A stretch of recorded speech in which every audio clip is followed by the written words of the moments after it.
afternoon. Happy New Year to you. Hope this new year is going to be the best so far for everyone. Hopefully, you have reevaluated some goals and are trying to just be the year of efficiency and success and getting some things accomplished. So, I hope you had. I'm glad 2021 is behind us, and then the new year has begun, and I'm wishing nothing but the best for you. Let me know when you check in. Let me know about the sound, and then I can continue. This is a great topic. This is really a great topic. Hi, Amelia. Thank you for joining me. Appreciate stuff. This is a great topic that I feel that I want to start a new year with this. I spent about 40 hours the last week and a half trying to do more research and breaking it down, and so I'll give you some tips. I'll give you about 95% of everything. The other 5%, come see us so we can get it right for you. So anyway, let me know how this is. So check in. I hope your new year is going great. Um, and this is a year to reevaluate, your building, how things are going, to see where you can be more efficient and get things done right. And excuse me, with a little cough here. Okay, so once I get a feedback on the sound, then I can just take it. Okay. Um. All right. So presumption is that everything is going well. Okay, we're gonna start with one basically downproofing, right? So over the years, I've seen the building that have been victims of dampness. I've seen mild ones and I've seen excessive ones. And so I wanted to share some of the tips that can help you and share with you what is actually happening. Because sometimes people do apply damp-proof and then they still get these problems because there's a way you have to do it, right? So dampness basically is in structure, right? Is the presence of unwanted moisture in the structure of a building, and the water is either coming from intrusion from outside, or sometimes you have condensation build up within the structure, right? And when you have that happens, it just endangers the structural safety as well as give rise to unhygienic conditions, right? So you have a situation in which you have a ton of pathogenic growth and fungal growth. And then I'll show you some videos, video that I put together just for information purposes. And then you can see what could happen if you don't take care of dampness, right? So basically you have situation in which moisture is traveling along the walls, the roofs, the floors, and basically they get stuck. And then when the water is stuck in those structures, is going to cause our dampness, right? So therefore, dam prevention is very, very essential. Very, very essential. What we do is we have made it a standard to make that provision for using dam-proof, various type of dam-proofing systems. Okay. The other question is causes of dampness, right? So there are many causes to that. So I'll give you some major ones and I'll give you some minor ones, right? So one of the major ones would be so remember, all structures are found on the soil and substructures are constructed in it. So whatever you are building, you're going to put it on the ground. So now the situation that the soil is very pervious, so moisture can just travel and escape. And then you have situations that when you build in certain soil conditions that rainwater, accumulation of rainwater and other water from the ground are basically stuck. All right, and when you have poor drainage system, obviously dampness is going to happen. And so we must also understand water, right? Water will always rise up, right, through capillary action. So always, I mean, if you study fluid mechanics, water is going to rise up to the walls, is going to do that. It's not going to go to the ground as people think. It's going to rise up. Okay, so you have that element. going up as well. Another thing that we underestimate is rain, right? Heavily rainfalls, right? So your situation, heavy rainfalls, the rain is traveling, rainwater is traveling from the top of the walls itself. And in that case, if the wall is unprotected or not treated well, then the rain will enter the wall from above and travel down, right? And also, in that essence, the rain, excessive rain, also cause leaking roofs, also cause severe, leaking roofs are severe threat to the stability, right, as well. And it's going to affect the loading, carrying capacity of the structures, right? And so you are going to have that. So when you develop dampness, basically the walls are going to swell and the bonding between the mortar, right, the mortar joint is going to be greatly reduced. Another aspect too is condensation, right? So condensation basically is the process of accumulation of atmospheric water in the joints of the walls and floor, right? So condensation basically is occurs because of variance of temperature, right? So you have variance of internal temperature and outside temperature, right? And so you when you have that, the structure itself is going to uh, hold of water. You have another miscellaneous other causes of dampness, right? So one would be poor drainage system, right? So the way the building was constructed, um, uh, especially foundation up, if the water is not drained properly or the water is not provision is not made for water to be drained properly or adequate damp proofing courses are not in there, then you're gonna have that. Reduced airflow is another cause of dampness as water doesn't get evaporated, right? So you have a situation, there's no evaporation in the rooms and stuff like that. Water is going to be a big problem as well. Okay. Another thing too will be imperfect orientation of the building, right? So if you're building, so I always say it's kind of like the science to construction, right? So imperfect orientation of the building is going to cause, is going to cause dampness because you have a situation that you have zero illumination, right? So coming from the sunlight, so a building is put in a way that maybe it does not receive sunlight on a place that is already damp. Then what is going to happen is the water is still going to be humid and is going to create that aspect, right? And another thing will be imperfect or improper roofing slope. Okay, so if your roofing slope is not done very well, you are going to have some of these problems, right? And then another thing we must figure it out too is, and when you do your mortar joints, when you do your block layout and the mortar joint, if the throating, like we do throating, like example of throating would be, when you do coping, the way you design the coping on a wall, fence wall, if it's not done properly, either the water can seep through the coping itself or it's going to travel around it and then start coming from the wall down to the ground. And so these are very important. Another issue that will cause dampness is improper compaction, right? So when you're doing your construction, if you don't compact the ground very, very well, the concrete very, very well, you're going to create voids, voids within the concrete space, and then water is going to occupy those as well. Another minor thing, defective cavity wall constructions, right? If the installation of the roofing gutters and pipes are not done well, you are going to experience dampness. High humidity is also going to be a problem. So if you live closer to a lake, the ocean, water source and stuff like that, um, you are going to be prone to increase of dampness than somebody who lives super, super, super far away. Let me give a few shout out. Some people here. Amelia, thank you for joining me. Takrisha, good to hear from you. Um, I got a couple of people here. I think they're trying to advertise something. Okay.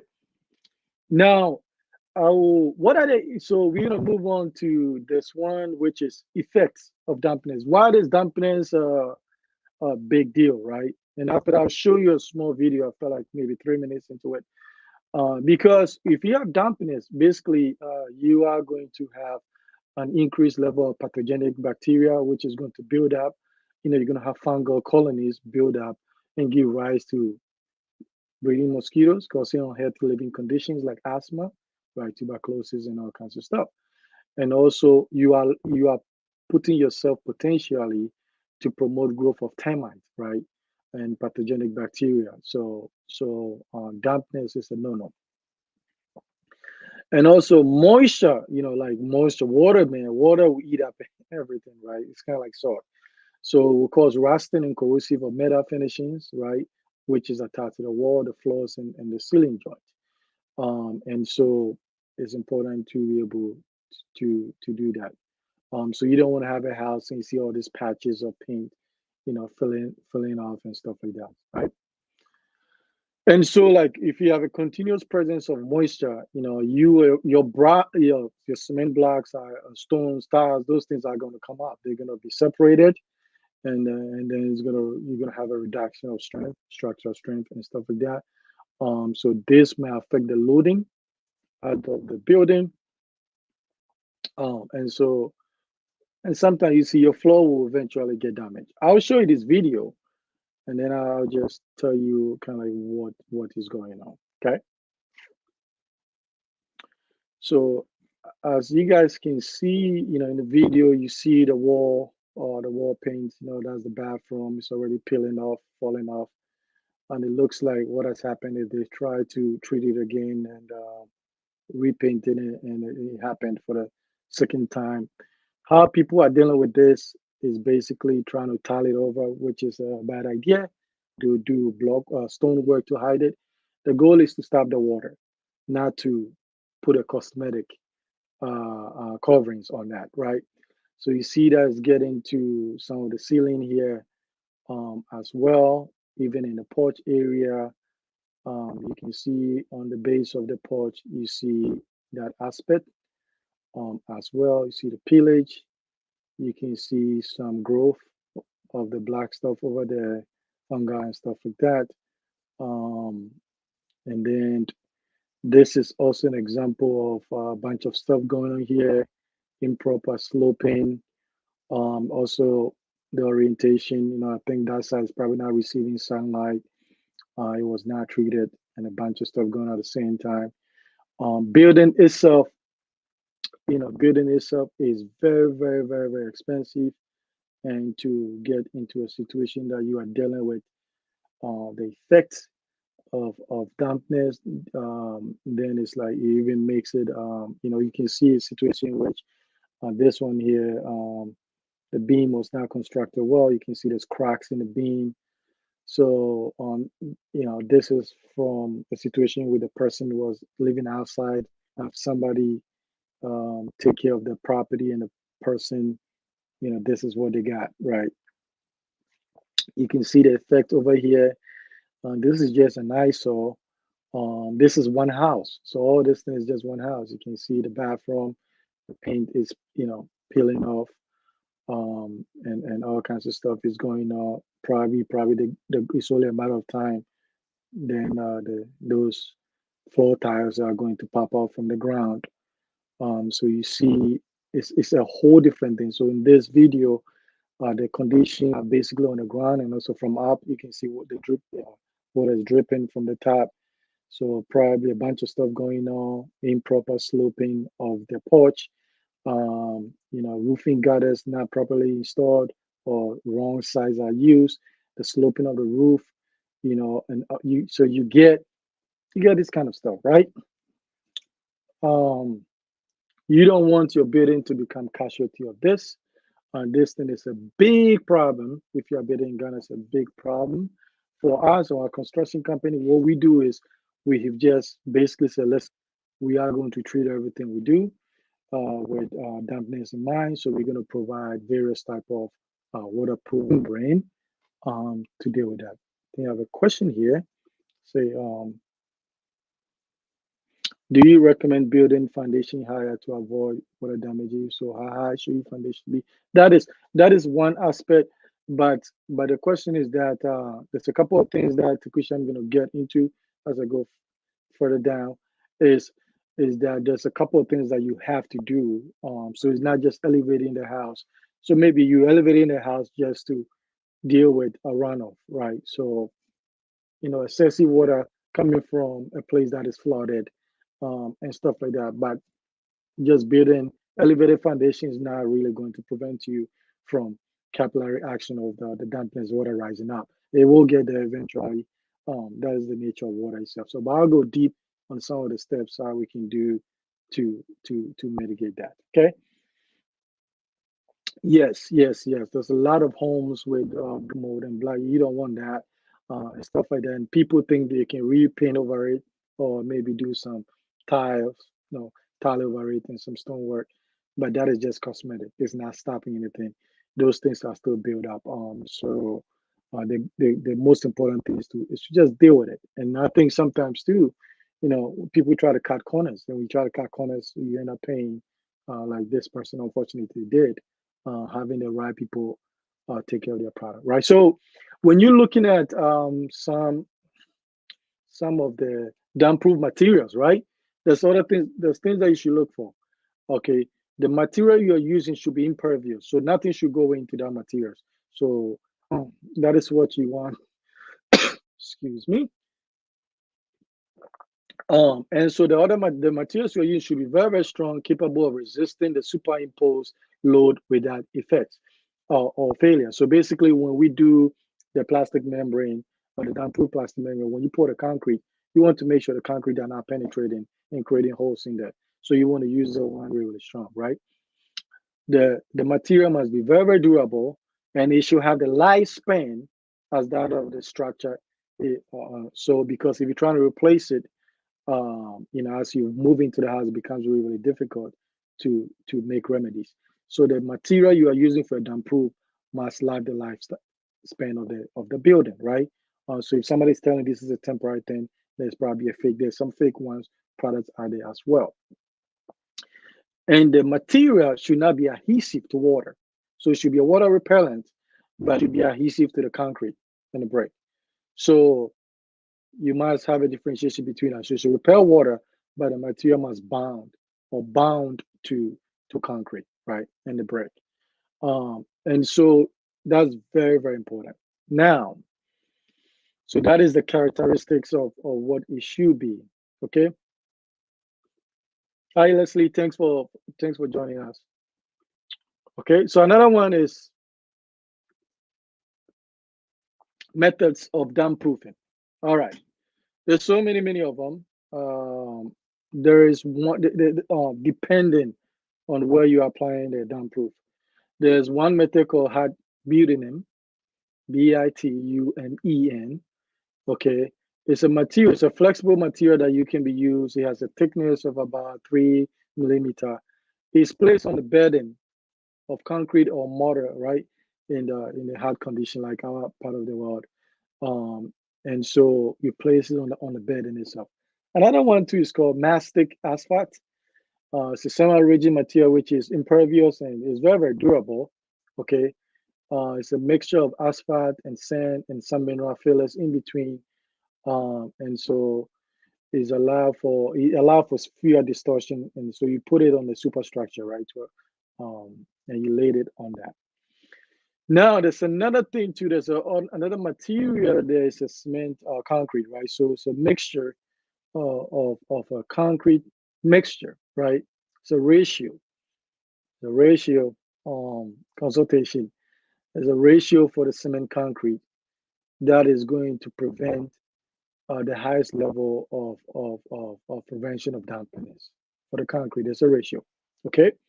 Then you have the plastic sheets that most of you have seen as well. Is the thickness from what is it, 0.5 to 1 millimeters, and length of about 30 meters or something like that. That people, introduce that into their damp proof. And then another one that I think is understated is this: when you do your plastering cement mortar, right? There's another ratio. So we have a concrete ratio, and then there's a cement mortar ratio. So you have a ratio that you can use to basically as a form of additive to the damp-proof course. So just maintaining certain ratios is going to prevent water from being absorbed in the concrete, right? Okay. So you have that, right? So and then usually there's 3 ways. There's about 5 ways, but in our part of what is out, there's about 3 ways that people actually using damp-proof. There's the use of the um, DPC. They call it damp-proof course, which is basically a water repellent membrane, which is used in the building construction. Sometimes they apply this thing. It may come off as a polythene sheet or in the cement as well, and it may be applied horizontally or vertically. So they have that, and then the second one is integral damp proofing, which consists of basically a water repellent compound that is added to the concrete mixture, right? So concrete becomes really, really strong and water resistance. So you have that. And then you have another one that you also see a lot of people do, which is the surface treatment, in which application of water repellent layer, that looks like a paint that is has special compounds in there that is applied to protect the the walls and that kind of stuff. Um, okay, let me know if you have some questions you can throw in there. Now, there's some areas that you have to be looking for the damp proof for the is application and treatment. So obviously there are various treatment to the buildings with damp proof course for prevention of dampness. So one, you have the foundation aspect, right? You have situation that improperly drain foundation. So foundation is really, really important, right? So there are situations which the place is very saturated.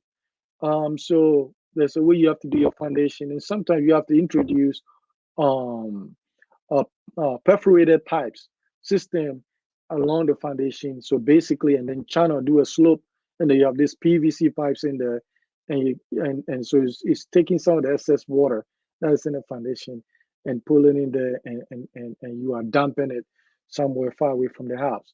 Um, Guarantee you haven't seen that yet in the way we are building, right? So there's that aspect in the foundation, and also there's a series of things. So you doing your mixer ratio of the concrete bedding as well, the mixer ratio of the cement, and also the application of the various damp-proof course on the walls and stuff like that, right?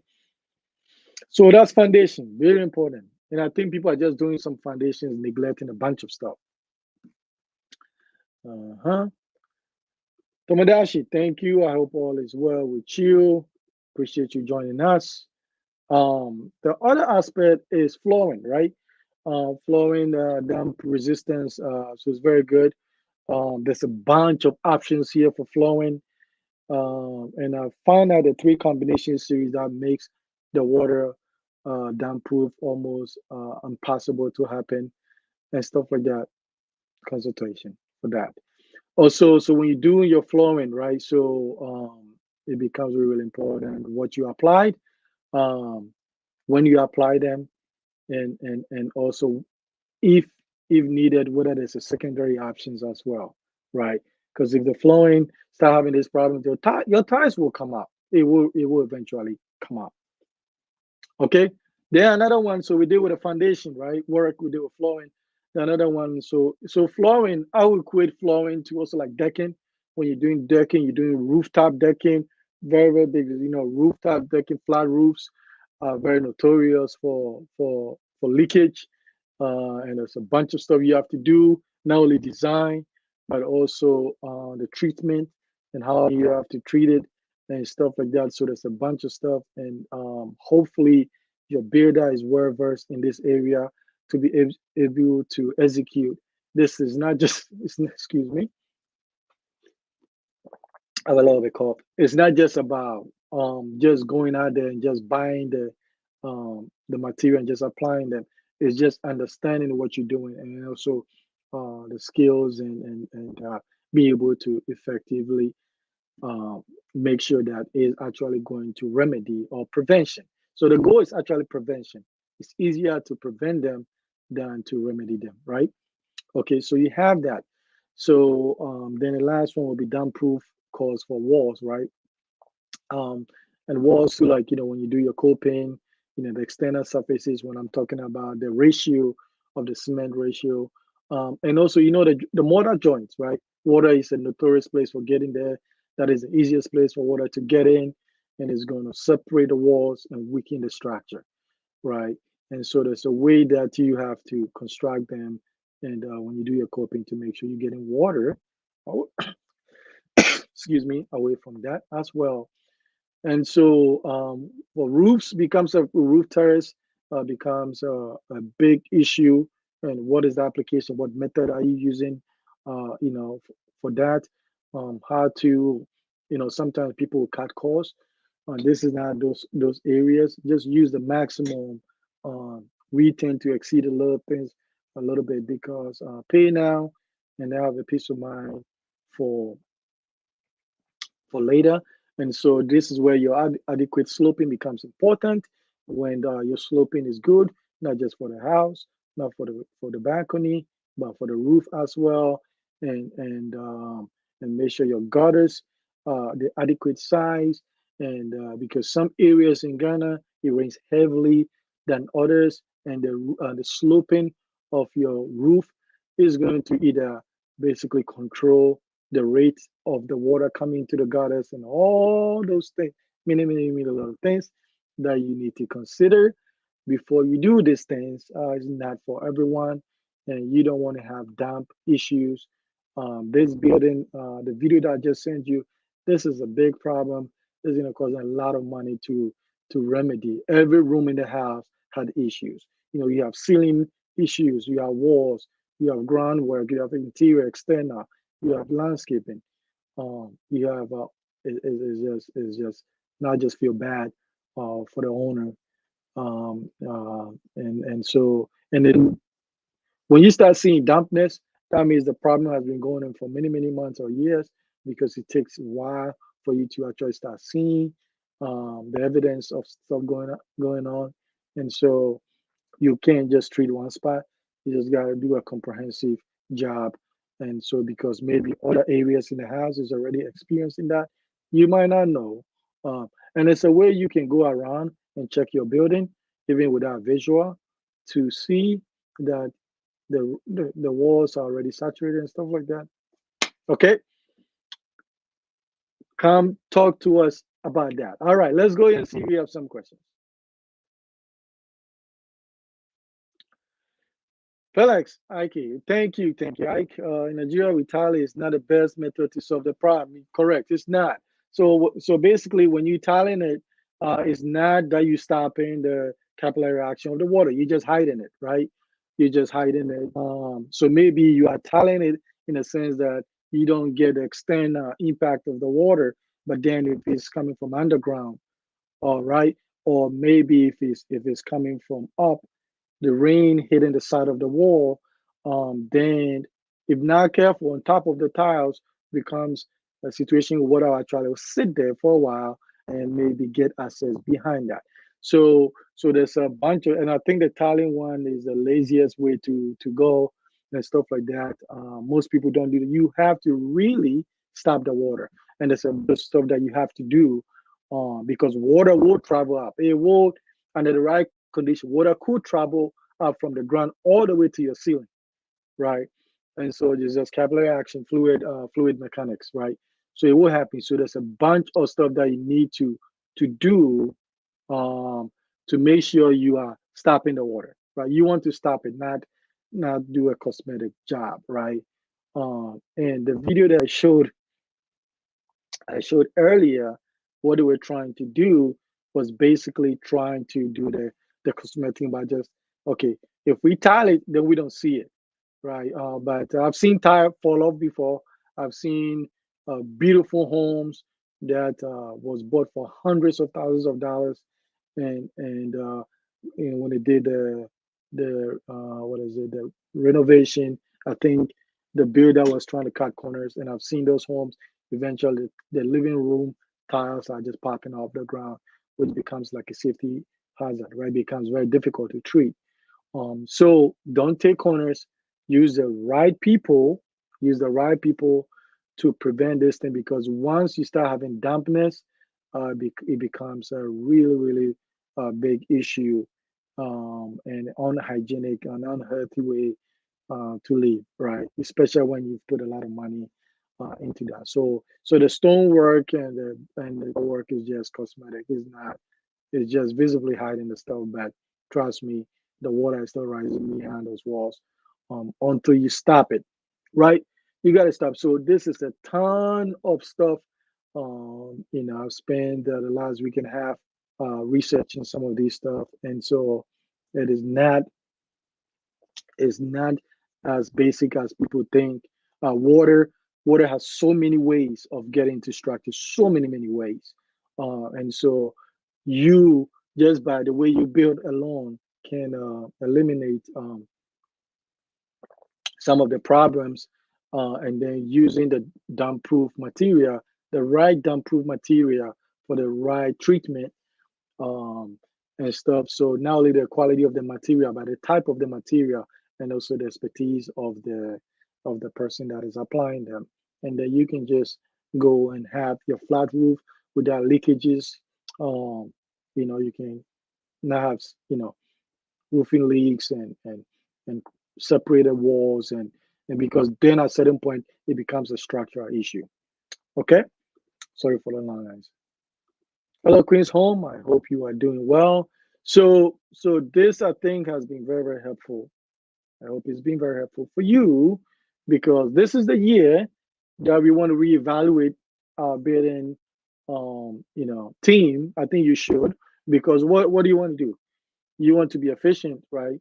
You want to be efficient. As you guys know, inflation is going up everywhere in the world, and so this is the time that your money is going for whatever you've paid for, and make sure you get quality work. And sometimes I know it's hard, because when I do this for myself, whatever we are not expert in, I go. Sometimes I bring external companies in for my own personal project. If I feel like we don't have the expertise in that area, it's okay. Don't feel like you got to be stuck with your builder for everything, because chances are they're not going to be exceptional at everything, right? And so even for myself, I bring the best from different places, and then we supervise the work and that kind of stuff. So at the end of the day, it's about um, getting something done for for the money that you are paying. There's a question here. So you can use um, waterproof blocks for that. So the question becomes waterproof blocks, right? Unless so what would I consider waterproof uh, blocks? Will be basically it's like two things you are doing.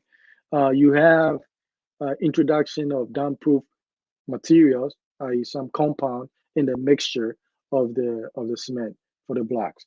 You have that, and also you are maintaining the ratio.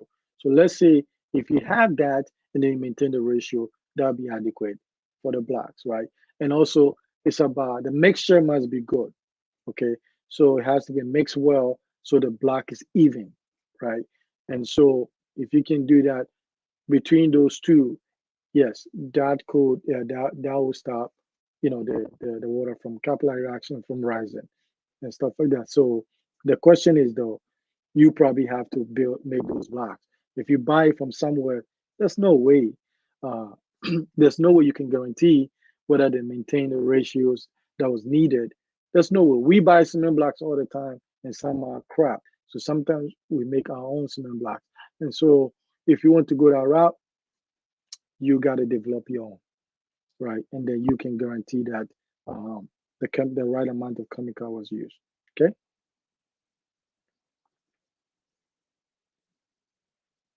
Yes. So thanks for reaching out to him. He's a very good friend of mine. You are in good hands. Um, but you still do your everything. If you want us to help you with the land search and everything, you still have to do it. Everything is a business transaction. Treat that way. But so you still do, do your work in making sure that the land is, registered and all that kinds of stuff. So, um, but he's I'm not worried about he's gonna take your money and run away. If he does, I'm gonna find him, and so he's not gonna do that. So you're in great hands. I've very very fortunate. Have some really honest people who believes in doing the right way, things the right way. So I have a few of them that I keep and appreciate. So you'll be fine. Okay. All right. So let me see. A few more questions. What, 36 minutes is gone. And then we'll take so this year get more out of it, right? Get more out of it. Um, and it's about you being involved and understanding your builder might not know everything. They might not know everything, right? And so you have to use all the tools that is going to make you successful.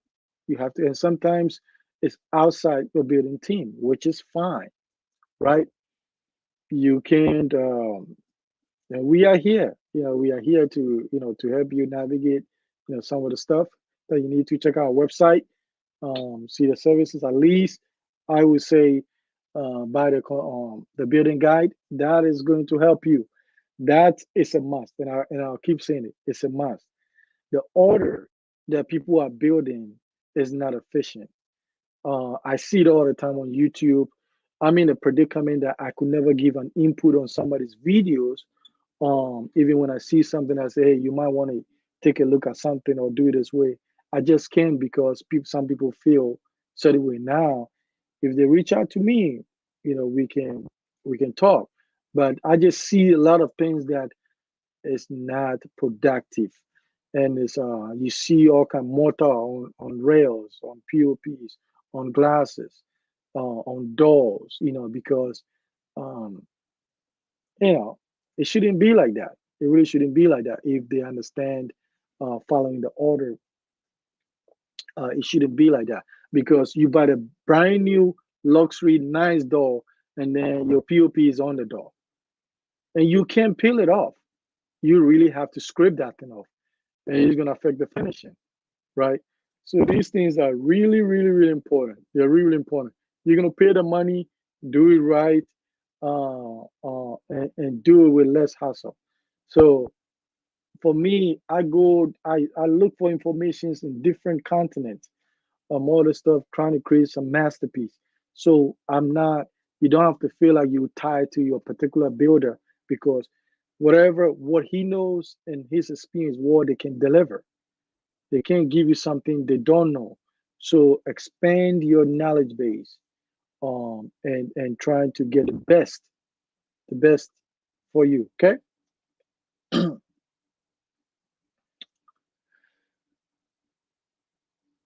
Yeah, thank you, thank you, thank you. So far, we've never had one person that after consultation have said that, oh, you know what, it was waste of my time, so I want a refund and stuff like that. So what do we do? Because consultation, I give you everything that I still hold back. I think I give great content on the building series in Ghana. I still leave that.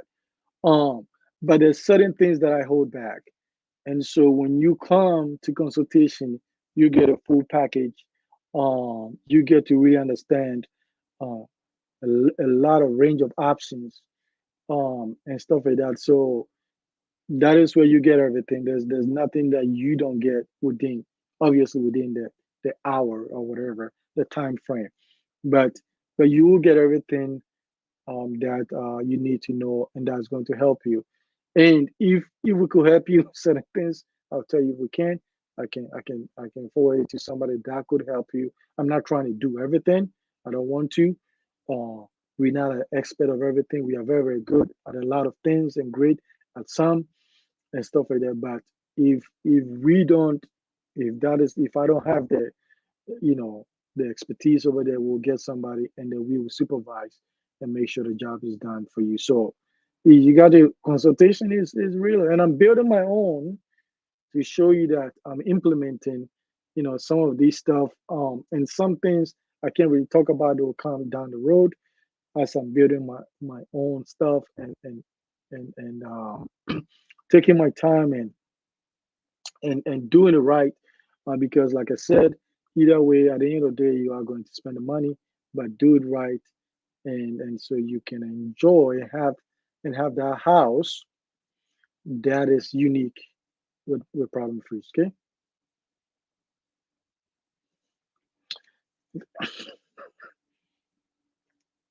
Mm. This question has come up again. I am Mr. Marcus. What do you think about polystyrene for flooring? So, okay, this is I've done a little bit of research on that for flooring because so think about it this way. Think about it this way. Why do we do flooring? What is the significance of flooring, right? Flooring is what? One of the most critical, I can say foundation is one. The next one is flooring. If a building is going to collapse, it's going to be from these two areas. Foundation, the next one will be flooring. So load management, okay? So load management. So what do you need to do to give you the greatest stability of load management? So load management also involves everything that is up, every appliances, every human body, every furniture, every bed, every lamp, everything has weight. So what is it that's going to give you the most permanent stability, right? That is why you see most construction will use big rebars and they do those beams and they do that. It's down for a reason. It's down for a reason, right? I'm all about new invention, but don't use your house as a guinea pig. So whatever you're using as flowing must be able to stabilize, not something, right? Not something you're not sure. Must be without a shadow of a doubt. You visually can look at the stuff, say, I said, if I'm using this thin little aluminum, I don't know what it's like 5 millimeter or 3 millimeter um, aluminum rods joined together with polystyrene um, embedded in them and pouring concrete on them. Is that sufficient? That's the question for you. Is sufficient? So you also have to look at a lot of things. When you look at the design, I build with open concept. So that means you have more spacing in between them. I don't have a lot of pillars, right, in between them. So you have to start looking at this very carefully. I don't care who's promoting that. You have to look at it. For my, if I build 10 homes, either I'm doing big metal beams across, like we do it here in the West, or I'm going to do the rebar. I personally, I will not use polystyrene for flooring. I'll use it for, people use it, you can put it on the floor, for insulation and in the walls, like the way we build drywall, yes, for installation. And one thing also too, polystyrene is is highly flammable. Look it up, highly flammable. Okay. Um,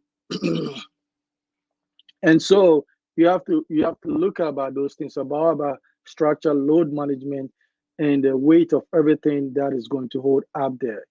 And so you have to factor that in. And so that is what foundation and decking flowing becomes really, that is when building collapse is those two things. Okay. So what do I personally think about it? The way I've seen it done, I would not subscribe that people go that route. Okay.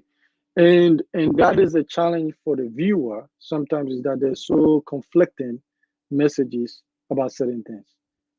You don't see any major construction built anywhere in the world with polystyrene as flowing.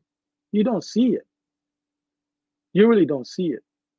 They still use high beams, or you see it, prefabricated beams that is heavily constructed, stress tested to hold the load and all those things.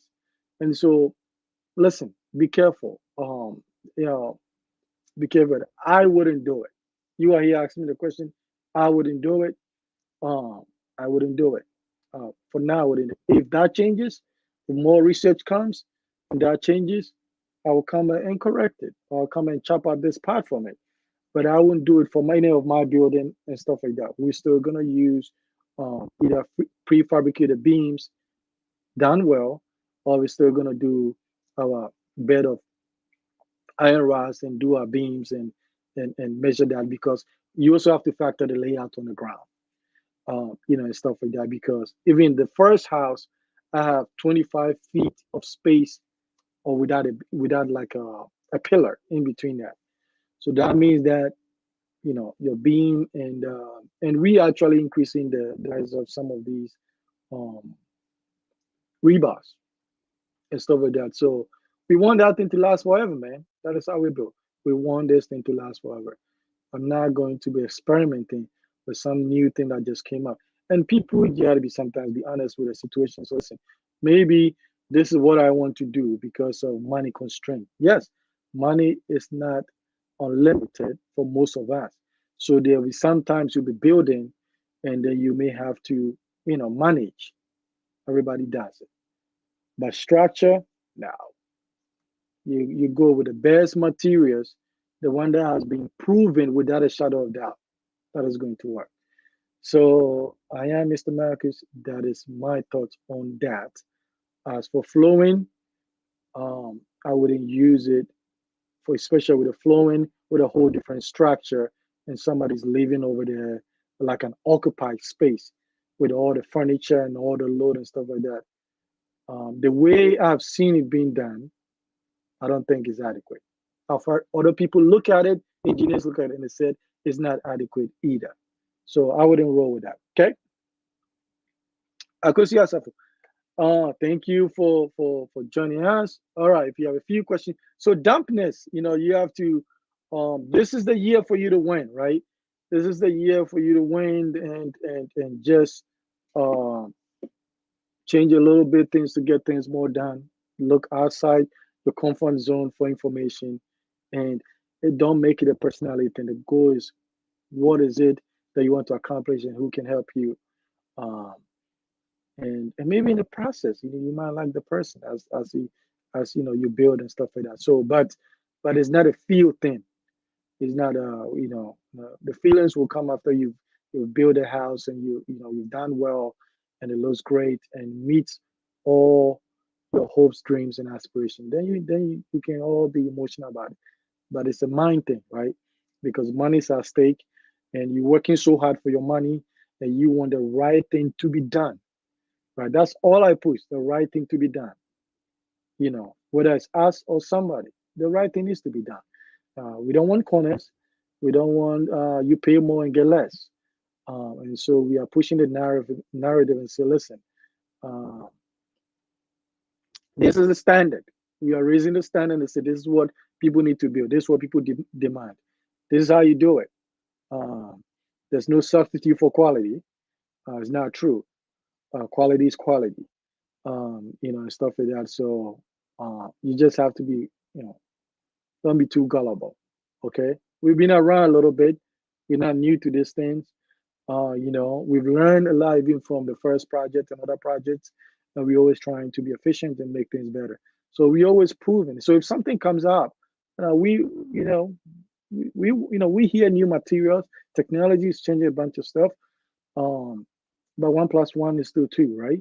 And so those things. So and if that changes, you hear from me. Other than that, whatever I'm trying to do for my building, especially my personal one is the best thing that is out, period. You know.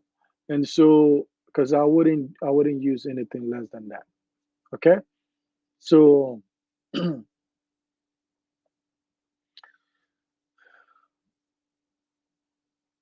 I would not say this publicly, Leslie. Unfortunately, not. There are some fake ones. There's some fake ones over there. And so I cannot give you that publicly. The one that we use, we have a guy that ships it from Holland. There's some fake Chinese stuff out there that looks like it's going to do the same thing. And if it's you, the expensive stuff, you are going to pay for it, right? You are going to be. That is why I don't do the quote, the quote comparison and that kind of stuff, because it's like we know people that are built before or further down. When we see some of this code, we be like, what? Man, that they didn't get a good one, because we kind of have an idea, and stuff like that. So there are some quality ones over there, and then there are some crap ones. And most time what people do, they get 10 codes and then they go for the cheapest. I've done that before, and on the first house Kaswa, and I regretted it. So the goal is not how much you are paying, what is it that you get back, right? If you're paying high, you should get something that's going to work. And so if it's going to be quality, I will cough up the money and pay. If it's not going to be quality, it's cheap, I'm not going to put that on my house. People will do those things, like maybe if it's an apartment, but for your real house you're going to live in, no, you can't do that. Okay.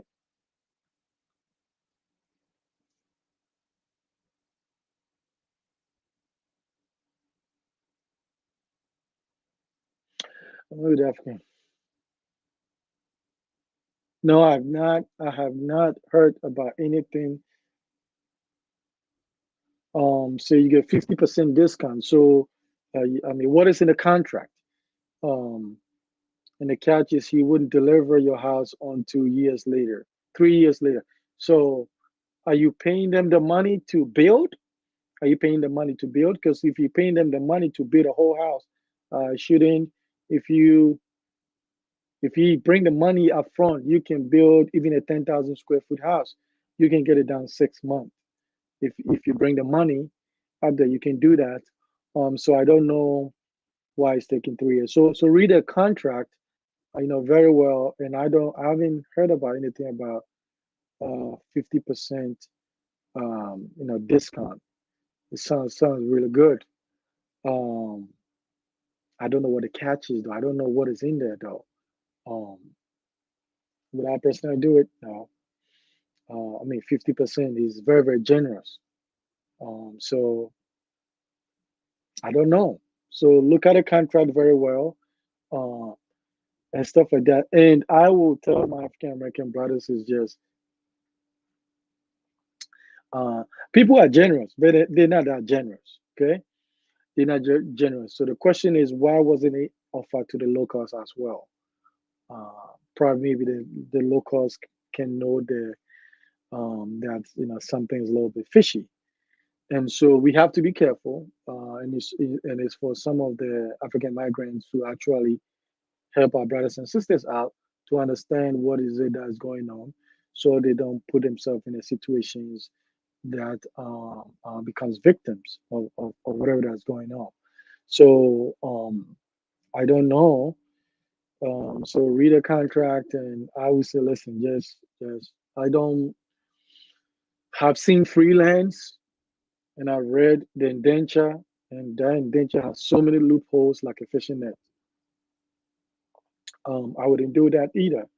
And so I would say, pay for things, register in your name, and take your time and do it right. Find somebody who can help you, who actually cares, can do a good job for you for a good price, and pay them and work with them, and then get your stuff done, and after that, put it in your name. Will it, you know, will it in Ghana, will it in the U.S., and so you can sort of know what happens. Your property still be safe out and stuff like that. So, but I don't know why it's taking the 3 years. I don't know. I really don't know. Is it building some, taking the money, building some, then selling and take the profit and trying to build the 50% discount house for the diasporans? I have no idea. I don't know what philosophy is using. So I will, I'll be cautious with that one. Okay. All right. Okay. So let's what 2 more minutes, and if you don't have any question, we'll wrap it up. And then okay, but I appreciate you guys joining me, Amelia, Tisha. Let me see what's this here. Tomodachi Homes. Hopefully I can see you, bro, in Ghana in a couple of months. Felix, I can thank you. First time seeing you, Queens. Thank you for joining me. So I am Mr. Marcus. So I hope that helps. Share the videos, promote them, so it's useful, so the word can get out there. Click the like button, please, everybody. Click the like button and share the videos, and then and so we can. What is my goal always for you to win? Build your dream home, start your business, thrive, be successful, live your wildest dreams, um, and stuff like that. So that is all I want. That's all I want for you. Okay. 2022 is the year. 2022, maximum, maximum success for everyone, maximum progress. This is where the goal, actually, the dream, becomes a reality, and then we push forward and minimize distractions. I can see my Nigerians and my Ghanaian musicians are having a little bit fun. It's all good. Don't get involved. You're not a musician. Okay, they'll sort it out. Okay, it's a sibling rivalry thing, but it's all love at the end of the day. Okay, all right. So I wish you the best. Thanks you for taking my bees. Thank you for joining me, and I appreciate you taking your time to spend almost an hour with me. So this is some good information. So take it. Obviously, there's a few things that I held back and stuff like that, because I think there's value for you to actually, because I want to give those people that actually pay for the service to get that aspect. All right, appreciate you, and I look forward to you Saturday. So my project, you haven't seen a lot of the project and stuff like that. So I got 2022. My goal for myself is to put the maximum investment into the project, and so there'll be a lot of videos coming out in the mid part of the year, and a bunch of stuff that I'm going to show. My goal for this project is like I'm going to be showing a bunch of stuff, but then maybe the last year I have to take. I'm not going to show the videos because there's certain things that I want to make sure only I have it in Ghana. And then after we're done, we might do like a little get together, only invitations only, to enjoy the hard work and the success, and the story. And so maybe during that time we see where that goes. So I'm pushing myself a lot this year to start working on the project, and stuff like that. My neighbor, who's next to me, is really motivating me. He's like, he's on it, right? He has a beautiful home and stuff like that. So I like that inspiration. And so I'm hoping everybody in the neighborhood, will start building as well, and then we can turn into a community. So other than that, Eve, what happened? You just got here. But anyway, thank you everyone. I appreciate you. So, rewatch it, forward it, share it, take what you need. The other stuff, come back later. It might make sense. It might not make sense. It's all good. Go and win. Reach out to us. We can help you with land acquisition, building tips, or building for you, um, and that kind of stuff. We can handle that without any question at all, right? So all the same, much love, appreciations, and the best of luck to you guys. Go and win.